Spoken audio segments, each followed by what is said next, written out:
Hello, mortals. Welcome to, what are we calling this? Let's grade Final Fantasy VII's cutscenes. Even though we're not actually going to grade these, I don't think. And they're not even really cutscenes. Oh, yeah, they are. Never mind.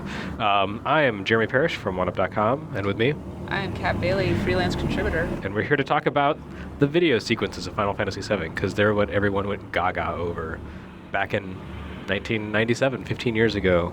Did you, were you specifically looking forward to cutscenes when you were playing this? Because I know I was. No. No? I was looking forward to a Final Fantasy game. Well, I mean, when you were actually playing the game, were you excited when a cutscene... Oh, yeah, sure.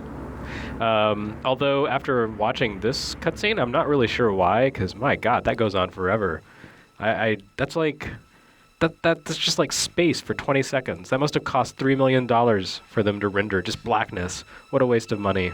No wonder they went out of business. Well, Oh, wait, they didn't. This was back when Square had as much money as they wanted. This was Square at the top of their game. Was it? Actually, I think this was back when games didn't cost that much to produce. Yeah, they were bragging that this was more than $1 million to produce, and Yeah, that was considered extravagant at the time. yep. It's hard to reconcile that with the cost of game budgets these days. But, this wasn't a full 3D game. You had the cutscenes, which were all pre-rendered in the render farms. But the game itself, it was just, static backgrounds. That's a lot cheaper to develop for. Who knew that within a decade people would be excited about a remake of PS3 by watching an updated version of this cutscene, and they would be so disappointed. When it never showed up? Yeah, pretty much. Okay, now this is, after the inky blackness of boredom, this is possibly the best introduction in video games ever. The way it does this pan into Midgar and they jump out of the train. Well, you don't see them jump out of the train here because that was the great thing, was that it was integrated game elements on top of the video. It's still actually kind of impressive today, especially the explosion. Especially the terrorism, the fact that your party of heroes are a bunch of terrorists. So it's okay. Oh, here's another one. Here's Toy Cloud jumping on a toy train, going into a toy tunnel. So you start to see the kind of difference in the cutscenes. These are probably the worst of them. Yeah. Yeah, I mean, you don't like little toy characters. It doesn't really work so much. But as bad as some of the modeling is, this right here is really amazing. This is the moment that you really get a sense of the grandeur and scope of the game. You see that, that pull away from Midgar and you realize, whoa, this game is huge, and there's this sense of the city. That's what everyone talked about when they were playing this game back in the day. It's like, oh my God, 10 hours to get out of Midgar, and then there's this whole world. Midgar's huge. Look at how chunky they are. They're so chunky. They're little block people. I'm not gonna lie, it's hard for me to play Final Fantasy VII now, looking at those little characters. I mean, I know I shouldn't care, but the difference is pretty bad. So here, the Turks are enacting their evil plot to destroy. Yeah, everyone's a terrorist in this game. Why were they destroying the pillar? To frame Avalanche. Just to kill Avalanche or to frame them? To frame them. So now we know that Shinra's so evil. they sacrificed millions of lives so that they could make the dude. Yeah. It jumps Is this out the part where it cuts to the Shinra president Yes. listening to opera music? Does this feel kind of harsher in retrospect, given that this was in 1997, 4 years? Do I want to go there? Probably not. It's not really relevant, to be completely honest. But I don't know. It's kind of a surprisingly, like you said, harsh cutscene in a video game. That was a whole lot of people who just got murdered. That was like wiping out an entire borough of New York City. Just to make a point. Okay, now, here we go. We jump to the new character models. So there were two different teams, from my understanding, rendering the game video. There was, the Japanese team, and then they farmed stuff out to a team in Hawaii. And the team in Hawaii was more advanced, and so they did these more humanoid-looking characters, or, more human-looking characters. They're still pretty hilariously primitive-looking in retrospect, but at the time, they were pretty realistic. And the Japanese team, I think, this is my understanding, did the ones that look like little Popeye people. So there's this kind of weird inconsistency. These look much better than the other ones that we've seen so far, but the ones that we've seen, the ones before this, were actually more consistent with the in-game graphics. So there was kind of this trade-off. Do you want it to be consistent, or do you want it to be awesome? This is the part of the game where this is where the game starts for me, because... What? This is where the game ends for me. Really? You leave Midgar? But I find Midgar so boring. Midgar is great. It's one of the greatest and most realized locations in a video game. The game. I mean, the only city I can think of that is more robustly developed than Midgar is maybe Neverwinter. The city itself is fine, but Or not. when you're... What is it? Neverwinter? The city in Baldur's Gate. What is it called? No, I don't remember. The Sword Coast. Whatever the hell. But they spend so long focusing on Cloud's introduction to Eris, and I know that's important, but it moves It's kind of the really point of the game. slowly. It moves really slowly. I don't think so. I disagree. There are some weird diversions, digressions, like the bit with Don Corneo. All right. Do we really need to do the cross-dressing? Okay, remind me, what the hell was going on here? Why are we looking at a mountain and there's a bridge They're falling? about to go on the mission with Sephiroth. This is a flashback. Oh, okay, that's right. Yes. So that wasn't Indiana Jones, like, Nah. hacking away. I don't know why the bridge was breaking. So here we have the Calamity from the Stars with Genova. Skies. This is a little awkward, I'm not gonna lie. What is wrong with its legs? They're hot red. It's kind of a spiky leotard. It doesn't look good. So, yeah, this is where the mutants are. All right, is this the most iconic cutscene in Final Fantasy VII? Absolutely. Versus maybe the first one, but... Whenever you look at the Google image search for Sephiroth, it's always him doing this. This is why everyone loves Sephiroth, even though he's kind of a dopey villain and his story is really inconsistent and weird. They love that. He like turns around, looks evil, and he walks into the fire. And then great music. He does have great music, and then he rips his mom, who's an alien, out of a metallic case. Does Sephiroth have the best music in the game? No. Oh, who does? Genova. For my money, this might be one of the best cutscenes in the game as well. Just because it's in the realistic It's so style. mysterious. You don't know what's going on here. You're like, what is he doing? Why is he ripping this statue apart, and why is the statue crying blood? And the statue itself is kind of creepy, and then you see Genova, which is much better than the mutant alien beast that was crawling out of the Man, thing. if the game had really lived up to these moments all the way through, this would be absolutely bar none the best video game ever. Hey, we're back to Popeye. Little stubby Cloud. Ah, the high wind. Now, something you might notice is that a lot of the moments with the little Popeye people are key moments, which kind of, I don't know, like you go to these little deformed midgets and it sort of takes you out of the game. But I think it's telling because I think what it means is that sort of those cutscenes, because they're so important, were developed early on and rendered early on. And, you know, they're like the key story beats, and that was sort of the structure for the game. And then later they came in and added stuff like the escape from the Shinra building. Now, right here, I feel like this is the second most iconic location in Final Fantasy VII after Midgar. Well, it was in the ads. Right. Well, They were gonna shoot Nintendo with the Junon cannon. and they more or less did, right? I mean, Did the they? Junon Cannon was a CD format. Yeah. If we want to get whatever. What that has no relevance to the cutscene. So are we in the gold saucer now? Yep. Third most iconic. Oh, let's not get into this ranking Let's thing. rank. That's like kind of ranking. pointless. All right. So the gold saucer, not a big fan.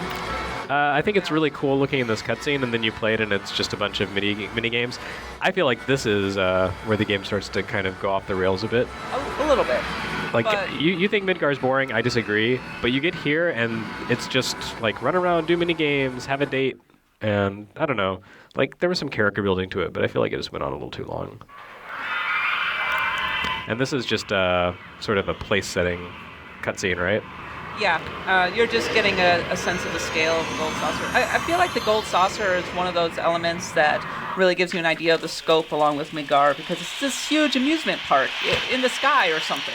It's not in the sky, but Are you sure those aren't clouds down there? it's just really tall. You ever been to Twin Peaks? This is where the chocobo races occur. Yeah.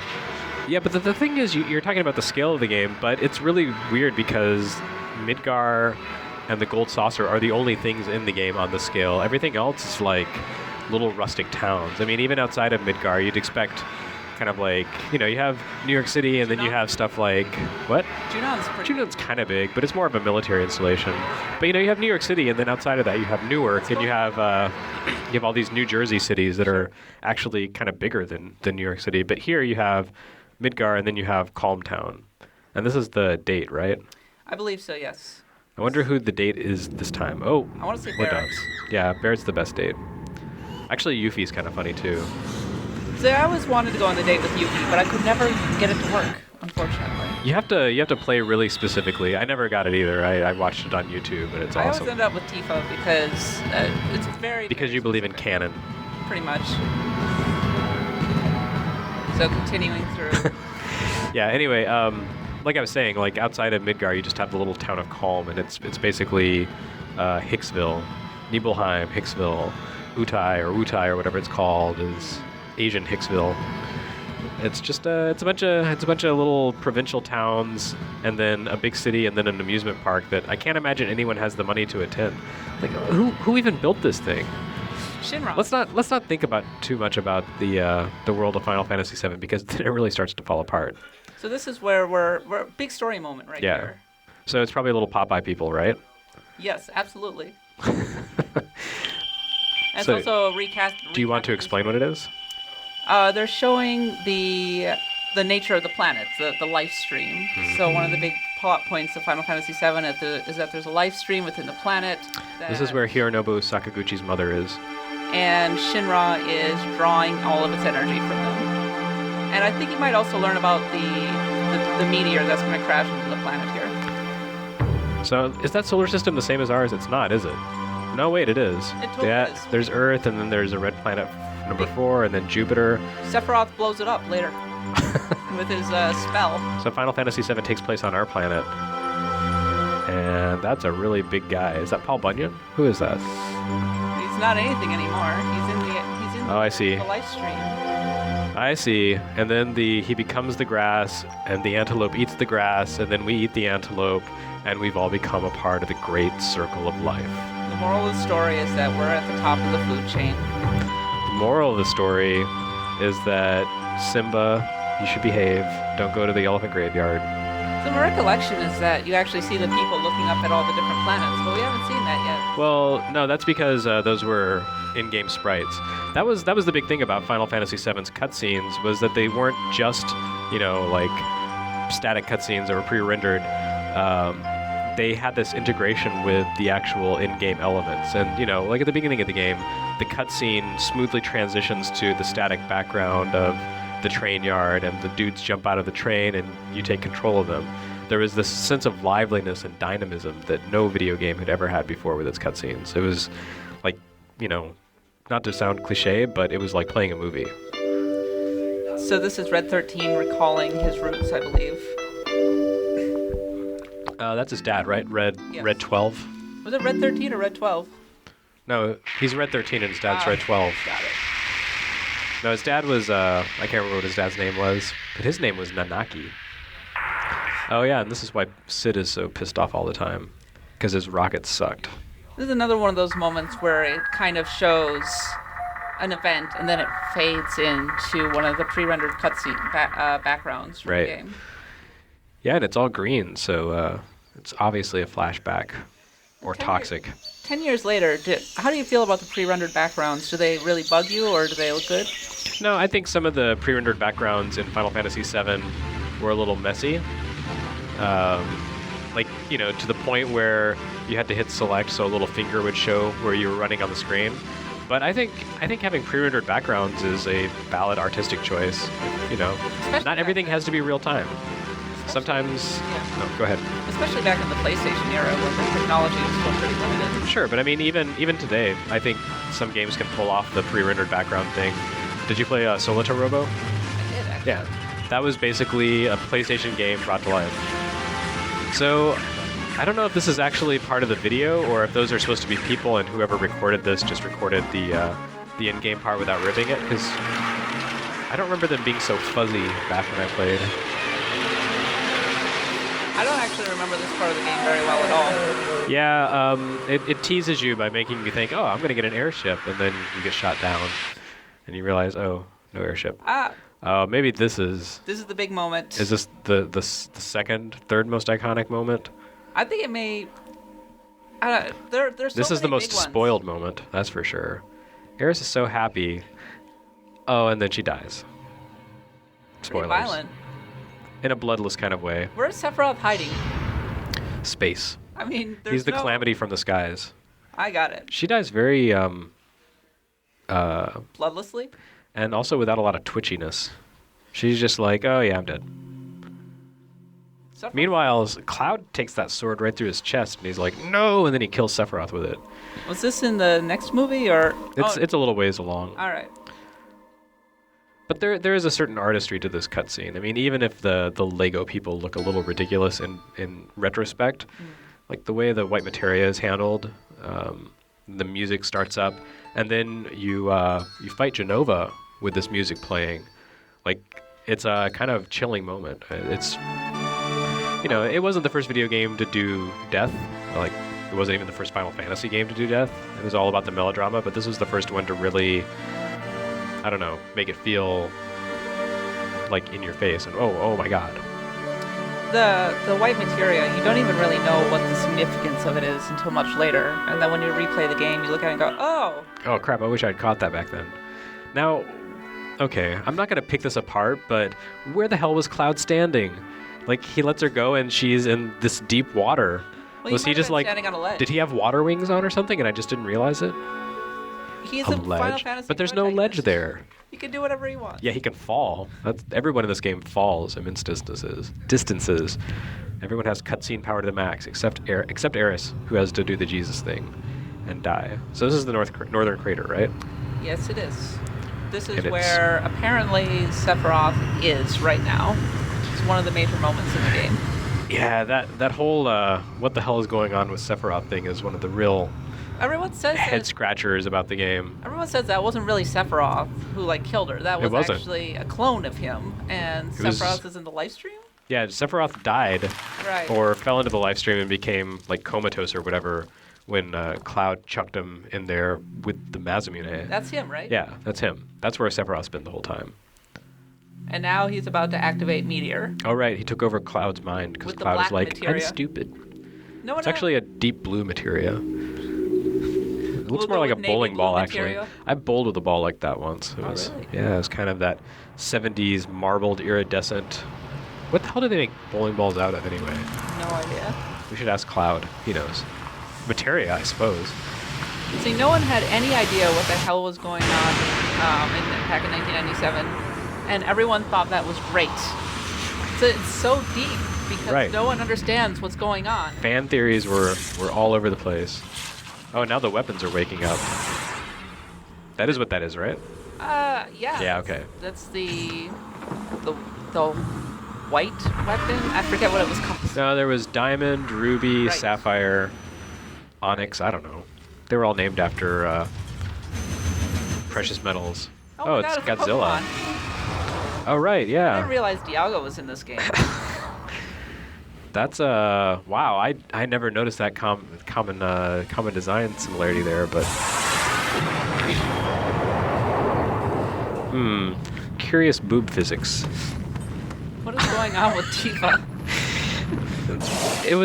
We were young. We didn't know how to model human bodies in anything like a realistic fashion. So there's just like these gelatin molds on her chest, and they move around independently of anything like physics or anatomy, biology.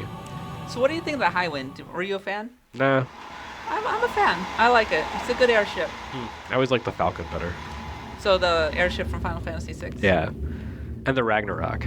So in the game, Barrett is actually standing there. This and is from Mass next to Effect, it. right?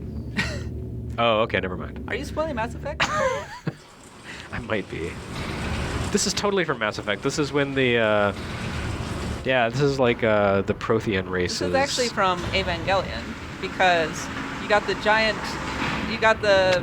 giant cannon. Oh, you're right. Oh, okay. There's a moment from later that actually borrows directly from Evangelion. There's a lot about this game that borrows from Evangelion. Yes. Evangelion was kind of a big deal, and when I played this game, I was like, man, they really liked Evangelion. Only a year after Evangelion was first released. No, Evangelion 96? didn't it launch in Japan? Yeah.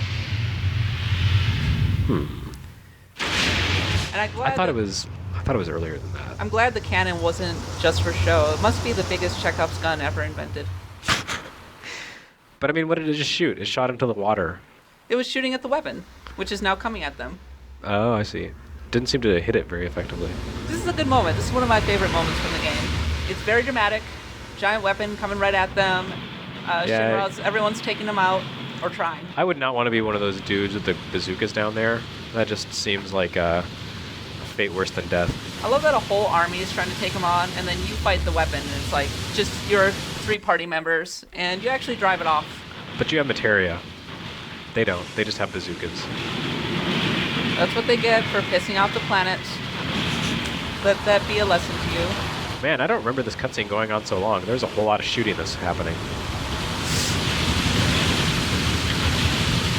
So yeah, this is very inspired by Godzilla and that sort of thing. As much as Evangelion, I think. Oh, totally. Comes out of the ocean, messes up the Junon cannon, makes everyone run away. I think those water physics, huh? Right? They did their best. I mean, you could see like water trying to cascade off of him, but 3D rendering technology was still a little in its infancy, shall we say. Well, back then, there was absolutely nothing comparable to this on any system. Oh yeah. This basically set the standard. Every RPG was expected to have this from that point on. That's Yep. all. That's all he did. I mean, come on. You didn't take out the entire planet. Oh, here it comes. Yes. Nice. Technology the wins. face. Technology wins after all. Screw you, planet. So if they could get every weapon in the game to approach from directly in point front of the blank. Junon cannon, greatest weapon ever. That might have been the lamest weapon I've ever seen. Just gets shot in the face and it goes down. I don't know. After watching that, I would not want to be flying my airship in front of the mouth of that cannon. So you look at the side of the Highwind and you clearly see a pinup girl on the... Oh, there we go. Popeye people again. Wow. Whoa. And then Tifa died. And then she was the demons. You see the pinup girl, you can see her briefly. It was another sign that Final Fantasy had matured. Video games had matured. Because Nintendo would never have allowed that on if it was on their system. Well, Censorship. Nintendo of America wouldn't have allowed it. There was all kinds of naughtiness in the previous Final Fantasy games. Final Fantasy IV had the dancer who threw off her true. clothes. Final Fantasy VI had the dirty magazine and But Nintendo Cyan's Nintendo had... cave. But even His man NCL cave. had standards. Like they were like, we want games to be clean. NCL wasn't so much like that. There were a lot of changes made for the US. I've never heard about people having to censor games for NCL's approval.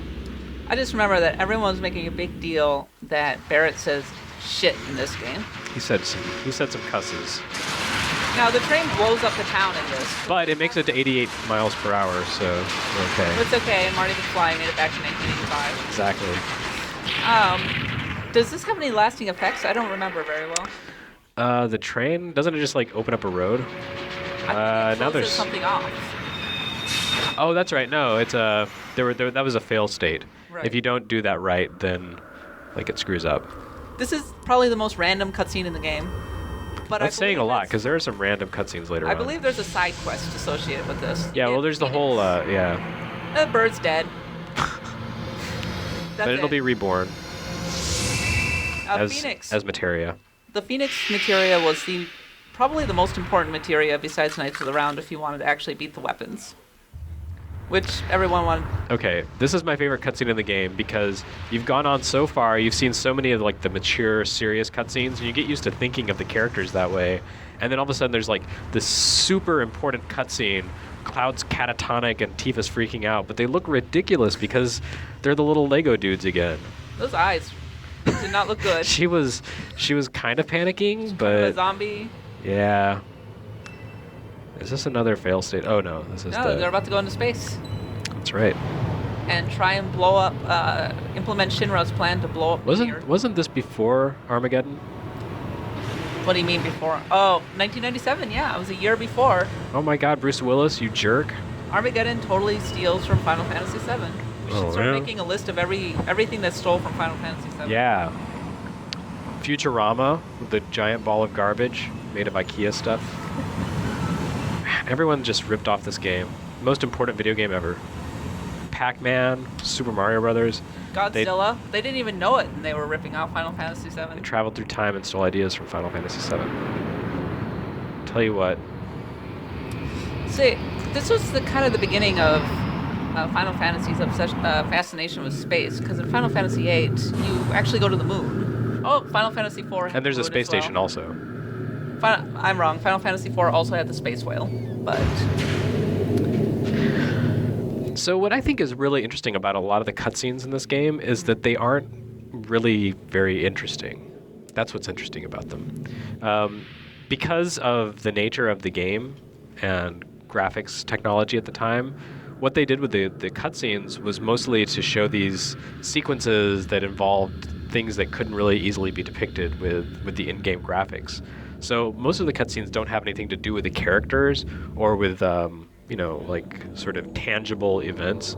It's things like this with rockets flying into space and crazy objects flying around that become the cutscenes. And when you take those out on their own, they're kind of boring. well, they're kind of punctuating the various events that are happening in the text boxes. But yeah, they set context for things, and they give the game a sense of grandeur and scale that would otherwise be missing. But it's just kind of weird because it's not the important stuff that's happening here. Like, the important stuff is the characters and their conversations and the things that they do. This is just like the desert or whatever. That is just showing one random thing happening at that moment. I believe this is... It's playing flashback music. Mm-hmm. I have to admit that I don't remember this cutscene. I don't either. It's very... Is this in the sealed temple? I believe this is where they figure out that the holy materia can Yeah, stop that's right. the meteor. And Cloud is quietly cursing himself for not grabbing the damn materia when he had a chance. And he's like, wait, I was standing in that, but it was really deep. I have to go swimming now? And this is before they get the underwater materia and find the general and the pipe outside the wall market and then bring Earth back to life. That's how it works, right? Yeah, let's just go with that. Did you ever try to bring Eris back to life?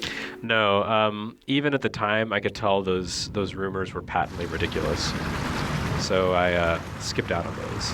Yeah, I knew that there was no way to bring back Eris, so I never tried. But people did try. This game kind of gives you a Star Wars prequel effect because if you play Crisis Core, the tech in the games that Shinra uses is way better than what you see here. Like, look at those chunky, ridiculous toy helicopters versus the stuff in Crisis Core. I guess when the Emperor took over, it set things back. Budget Oh, cuts. right. Yeah, they did talk about budget cuts, actually. I guess when the war ended, like, they ran out of people to kill and blow up, so Think about how their much economy money collapsed. it costs just to move that over to the town. That was an industry in itself right there. It was like in Japan when they would keep people employed by having them pave rivers. Now, this is the part that really does borrow from Evangelion, because there is a point in the show where they actually suck all of the energy out of Tokyo to fire like a sniper rifle at a big monster.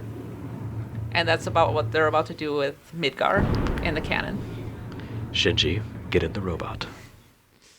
No, wait, that was Xenogears, never mind. That was every RPG in the late 90s ever. But especially Xenogears. Whoa. English voice work? Crazy. They do love their English, random English in Japanese games. Yeah, if you look in the opening section when you're doing the bombing raid, there's a sign that flashes kanji and then it flashes the English word emergency. It's kind of crazy that they even had recorded voices, because even in the cutscenes earlier, they had dialogue, like text dialogue. Right. No, Final Fantasy didn't have voice work until Final Fantasy X. But they just did right there. Right, but that was like background noise. Right. That's what makes it so weird and surprising. But it was in English, so to the Japanese audience that it was designed for, it was basically just sound. So this is a good dramatic moment. Things are happening in this scene, Whoa, this is Evangelion. right? I feel like I should be humming Evangelion music, but I can't remember it right Dun, now. dun, dun. Oh yeah, that's it. Dun, Dun dun dun dun dun dun dun. Dun, dun, dun. Yep. And they miss, because their cannon only points one direction. And the weapon was standing 10 feet to the side. A hilarious miscalculation. So this is, in Evangelion, this is where they were like, yeah, this weapon's so big we have to calculate for the curvature of the Earth and the Yes. effect of gravity. It's not a very smart weapon, because if it just stepped half a step to There's the a powerful side, beam kind of crawling slowly Coming toward right me. at Maybe you. I should move. So that's Palkia from Pokemon Pearl. I'm telling you, they're in the same universe. No, come on. But I do think it's interesting. I'm just noticing now that a lot of the summons you call are very reminiscent of the weapons. Like, that's kind of what Bahamut Zero looked like, isn't it? I believe Or so, one of the yeah. Bahamuts, I think. There were like 3 versions of Bahamut in this game. Yep. Each one more awesome than the last. But outside of Knights of the Round, the summons weren't extremely useful, I don't think. Or at least I don't remember them being. Knights of the Round was great if you needed a sandwich. Just set it and come back 5 minutes later, and finally the animation was over. This is when the longer the summon, the better. So now we're about to lose Rufus, who is secretly one of my favorite characters in Final Fantasy VII. I forgot that he was in a cutscene. Whoa, vaporized. But he's not actually dead. If you're talking about Advent Children, that doesn't exist. Spoiler. That never happened. Or we're jumping ahead here. They're about to parachute back into Midgar now. Wasn't there supposed to be a Wutai cutscene? I thought there was some kind of cutscene in Wutai. Maybe I'm misremembering. I don't believe so. Alright, so this is definitely the first Final Fantasy game with paratrooper assault. But then again, it did have terrorism, so... Well, this is the part where they should put on the G.I. Joe, the movie theme. Cobra. They're blowing up the statue of Statue Rufus. Of Liberty. Statue of Rufus. Oh, that chick was just wearing a bikini. I didn't even Right. notice that. Risque, I'm telling you. My goodness. It's downright adult. Was that Sheriff? Who? Shara? Sid's lady that he liked to abuse? Oh, trivia. I did not I'm wondering, remember. is it? I don't think so. Oh, hey, this is from the ending of Star Trek The Motion Picture when they walk off the primary hull of the Enterprise. Decker and Ilea are about to come Yep. together into one. This is actually, you had just defeated Genova and you are going into the heart of the planet. And there you find V'ger. I must find the creator. Creator being Sephiroth. V'ger is looking for the black materia. Kirk unit, why do you not give it to me? So that is... I think that model right there is actually better than the one that was in some of the previous cutscenes. That's like Yes. the ultimate Cloud model. So there's 3 CG models for Cloud in this game. And this one only appears like here and maybe in the final showdown with Sephiroth, isn't it? Thinking that one, like, you almost never see it. I believe this is the beginning of the final showdown with Sephiroth. Right, but I mean the final cutscene. Right. Or actually, was that a cutscene? Actually, that might have been in-game. That was in game. You do Omni Slash. It's all blurry in my senile old mind. Makes you want to go and actually get the Omni Slash. Whoa, flag. I don't remember this. This is trippy. I am Tetsuo. And there's Sephiroth waiting for him. So this is real Sephiroth. This is not fake Sephiroth. Right. You can tell because his shirt's not on. But now he's dead. But not But really. my slash fic. No. Don't worry, kids. He will return for Kingdom Hearts and every other Final Fantasy related item. There goes my meal ticket. Poor Cloud. Now you have to be in all the spin-offs. What is wrong with his legs?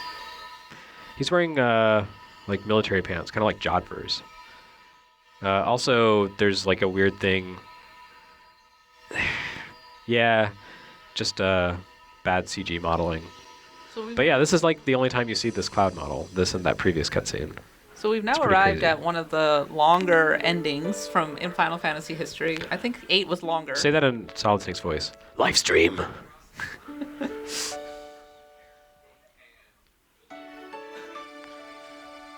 So there's the ghost of Eris bringing him to the afterlife. Cloud am dead. So she didn't really die. Oh, Oh. nope. It's just Tifa. Everyone was really impressed with these cutscenes because I believe Yuffie and Vincent actually get added in if you manage to collect No, them. they don't. No, they don't? They don't. Okay. Sorry, you're misremembering. They don't show up in the cutscenes, and Dirge of Cerberus actually explains that because it's so important. Why did I remember it that way? So yeah, that's a different Cloud model than we saw a few minutes ago. It totally is. Yep. It's much lower detail and not as well proportioned. Do you feel like maybe they made this at the end of the production cycle? Because maybe they were still writing the story at the time? Sorry. Speculation. I just, wow. Anatomy. What was your question? Yeah, I'm not sure, but I really think that the super well-developed Cloud that we only saw briefly was probably the last thing to be added in, because I really think that as they went, they iterated on the character models and, developed better things. So I'm guessing this was in the second phase of CG, which I think was done in Hawaii as opposed to Japan. But what the hell, don't quote me on this stuff. This is just things that I've picked up through the years, and it's all mush-mashed together in my brain. I like that he, the even in lady the on the apocalypse. lady on the Oh, it's Lady highway Luck. was Lady Luck. I like the way his Sid- cigarette just kind of floats gently downward. Sid smokes, so this game is Mature. Sid is probably the best character in this game. I mean, he's a jerk, and he's a mean-spirited misanthropist and misogynist. Oh, there's Lady Luck. but yeah, he's very interesting because he's much more conflicted and kind of shades of gray than everyone else. Cloud's just a goofball who doesn't realize he's a goofball. That was an interesting character. I mean, he comes to terms with not being a badass, and then he becomes a generic badass in the later games. But in this one, he's not. Yeah, that. but those don't count. I think Sid is the best supporting character. Yeah, there you go. Oh, cusses. So I like Final Fantasy VII's soundtrack in general, but I'm not gonna lie, it doesn't fit very well right here. No, Final Fantasy VII soundtrack worked best in Midgar, where everything was very cold and post-apocalyptic. Like, you really felt like it. It was very Blade Runner-ish, and the sound quality of the soundtrack is very Blade Runner-ish.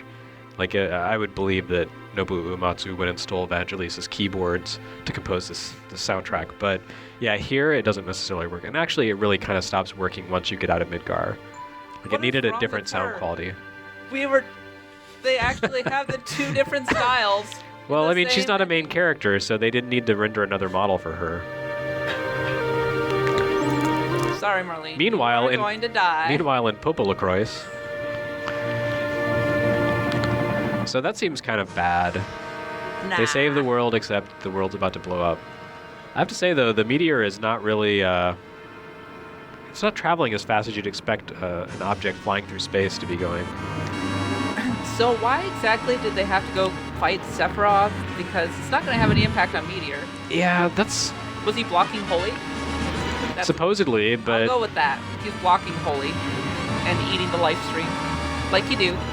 So are those tornadoes or are they Twizzlers? This is the question on everyone's mind. That's the real mystery of Final Fantasy VII's ending. Not why did they have to beat Sephiroth, but what flavor are those? Cherry, do you think? I'll go with cherry. Yeah, okay. That's really what I've always wondered. So Meteor tastes like cherry. Okay, that's why they had to kill Sephiroth, because the Silver Surfer comes in and blows up Midgar and wipes out humanity. But it's okay because the planet's all right. Stupid humans. This music isn't so bad. It's suitably dramatic. The battle themes at the end worked really well. I mean, obviously there's One Winged Angel, but even beyond that, before that, Birth of a God, the one where you fight Sephiroth for the first time, that's some really great music. And the Genovith battle theme, obviously, is amazing. What the heck is that shit? That's the high wind, but the turbulence over the northern crater caused all its little bits to fall off. Weren't you paying attention? This just happened. And then Sid pulled the emergency, turn it into a rocket button. I got it. And later it gets shot, and they jump out with a tumbler and fight the Joker. So Midgar is basically Tokyo in that everything bad is targeting it specifically. Right. It's also the only city in the entire game, the only major city in the entire game. Well, actually, Midgar is more like New York City. Have you read about the origins of Final Fantasy VII? How I haven't. Cloud was originally a detective named Hot-Blooded Joe, who took place. The story took place in New York City, but eventually they realized that's not very Final Fantasy, so that kind of became Parasite Eve. And Hot-blooded Joe. I like it. Hot-blooded Joe. I kind of wish Hot-blooded Joe Strife had been the fan favorite character that everyone loves. What could have been? What might have been? Okay, this music's good. Yeah. When the live stream comes out and it's like, oh, we got saved. Oh wait, now humanity's dead. I feel like, given the limits of the technology, I feel like they did a pretty good job of rendering the big fight between the planet and the meteor and all that stuff. So lime, you think? Oh, that's evergreen or wintergreen. That sounds delicious.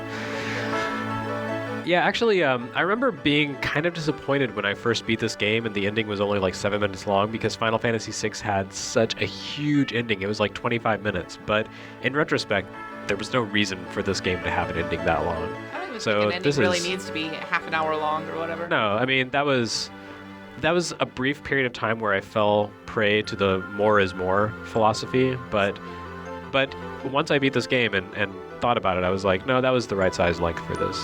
So I have a theory about the character models. When you're a child, you're a little Cupid doll in this world, and then when you grow up, you become a real person. Yeah, but what about the characters when they're Lego people? The reverse. Is that Well, adolescence? they're growing up throughout the game, so... And then they suddenly revert when Cloud's in the wheelchair. I got it. Right. Man, I love that cutscene. I wish we could watch it again. It's just so good. They look so clueless and stunned. So yeah, the thing I really dislike about the Final Fantasy VII sequels, aside from the fact that they're not very good, is that they really take away the mystery and ambiguity of the ending, because there is this question of like, holy crap, Meteor just totally blew the hell out of Midgar, which is where 90% of the world lives. Or did it? It's blowing the hell out of Midgar. Yeah, pretty much. You saw the Twizzlers. They were wrecking stuff. Tell you what. But a big interpretation of this is that when the live stream and Meteor collide, and Aeris is like, "Mwahaha," that means everyone's dead. She was secretly the villain of the game. Right. Her mad plan came to fruition at last. Aeris is the real winner, despite having the swords shoved through her chest. Sometimes you got to make sacrifices. So this is the coda, right? This is after the staff roll. Yes. Yeah. So this is where the mystery comes in, because it's set how many hundred years later? 500? 300? Something like that. It's like 500 years later. Doesn't it tell? It does say that, but it didn't Okay. actually show the title card. Oh, okay. So hundreds of years later, Red 13, despite being the last of his species, has babies. So I guess there's Yeah, some little cubs. parthenogenesis going on. They're so cute. He experienced meiosis. Well, And here we go. What's up? What's over the ridge? Oh, it's Midgar. Humanity's all dead. Or is it? Discovery Channel will be doing the World Without Us Midgar edition coming up next. I Am Legend, starring Will Smith and Red 13. Red 13 is his dog. Don't you know that? Will Smith has to put him down. But I that ending kept people talking for ages, and it's really a shame that Advent Children had to come in and say, "No, everyone's okay. Well, we that's built new Midgar. That's 'cause We didn't learn anything." all these idiots came in and said, "Well, it's ambiguous. I don't know what happened. It doesn't spell it out for me clearly." So Square was like, "Oh, all right, everyone survived, including Sephiroth and Rufus." And Well, they're now all you're fine. just talking over nothing. Yes, I am. It's all over. Wow. So what are your final thoughts? Hilariously dated, but pretty kind of amazing in the context of the time. I don't feel like you look at the other games that followed. Like I can't think of specific cutscenes in Final Fantasy VIII or IX, but I can think of 3 or 4 from 7, and they hold up pretty well actually. The garden battle in 8 was pretty awesome. The Garden Knight battle in 8 was pretty awesome. Also, the one where Squall is trying to assassinate the sorceress. Actually, anything that involves like big things blowing up. Alexander versus what was it, Bahamut in Final Fantasy IX. Yeah. That was pretty great too. But was yeah, a good this was, despite the fact that a lot of these cutscenes are really unimportant in the grand scheme of things and don't necessarily tell any story, they added to the spectacle, and did. I can definitely see why Final Fantasy VII made such a big impact on people. I remember I was not immune. I was impressed too. I was too. All right. Well, thanks for joining us, Kat Bailey, and everyone who's been listening to us ramble about Everyone this who video game. sat through this entire thing, That congratulations. was 45 minutes. What's wrong with you? Anyway, for oneup.com, I'm Jeremy Parish. I'm Kat Bailey. And we're done talking about Final Fantasy VII.